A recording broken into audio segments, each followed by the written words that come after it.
Gye buvuddeko twakulaga emboozi ng'abazigo b'emmundu balumba omukozi wa Mobile Money n'owa Hardware ku kyalo Kiwala ekisangibwa mu Gombola y'Ennama mu disitulikiti y'e Mukono ku mudumu gw'emmundu ne babanyagulako ensimbi ssaako n'okubalumya wabula mu kudduka poliisi y'Entaawo eyali ekuliddwamu SP Bagenda Emmanuel baabataayiza wabula ebyembi ne bamukuba amasasi agaamuttirawo ssaako n'okukuba munne Pisi Kiyingi Jackson amasasi n'addusibwa mu ddwaliro nga biwala ttaka. You stand on your lane. Stand on your lane. Stand there. Let's stand there. Kati olwaleero poliisi ng'eri wamu n'ebitongole ebikesi ereese abavubuka basatu abagambibwa okwenyigira mu butemu buno nga bano batutte poliisi ku kyalo Kiwala gye baasookera okukola obulumbaganyi ku bwa Mobile Money n'owa Hardware era wano poliisi ebaadde pulasitiika ne batandika okulaga engeri gye baalumbamu era ne babuulira poliisi minsoni bwe bazitambuza ng'obuzibu magaziini emu yabaggwako ne batandika okukuba amasasi nga bwe baginoonyawo okutuuka bwe badduka. Kali kavera kabula akanga kasitula na mala ka white kajja mu baga nikola shamwe ki yoko yaba ne bakola ki ne basasa tuvayo na songa ne baduka yaduko kumpi tanga mu biyo baada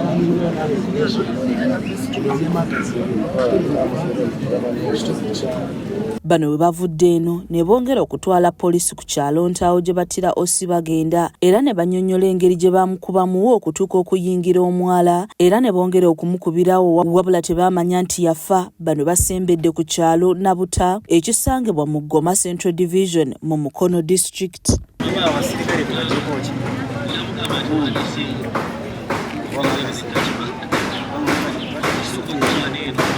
Bangu chiganga saya tone na mujake mundu na walo musirikale omulala yali ali musibiri yange yali kwesenge omugenchi y'omunda oli namugobe amalo kujja kule mundu namukuba amasasi bibiri kuli bato kugenda. Abamu ku batuuze betwogeddeko nabo beebazizza poliisi olw'okukwata abantu bano kuba babadde beebaka ssaawa 2 nga batya okutuusibwako obulabe era ne basaba gavumenti bwe baba nga bakutte abantu ekika kino babasibe mayisa kuba ba bulabe eri abantu.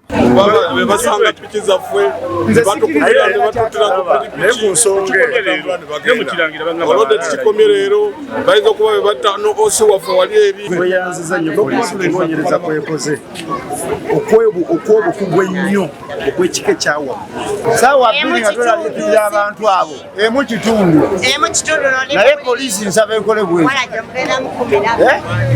poliisi wetukikubira ejje mangu ate poliisi tetuziyiza nnyo ku bantu bantu bali twagala nabbatta. Abamu ku bakulembeze okuli omugagga Ibrasa ako ne Muyanjo Ssennyonga beebazizza poliisi olw'okukwata abantu bano kuba baadde basuza abantu nga tebeebase era kati baadde basuza abantu nga tebeebase nga basuubira nti kati Mukono yakutereera. Poliisi tugyebaza era bulijjo kye tugisaba ti poliisi esobola okunoonyereza n'ezuula abatemu ababbi n'emmundu n'ezikwata naye oluusi waliwo obugayaavu oluusi obukolebwa. DPC OCCID abadde wansi ne Osinama bakoze nnyo bange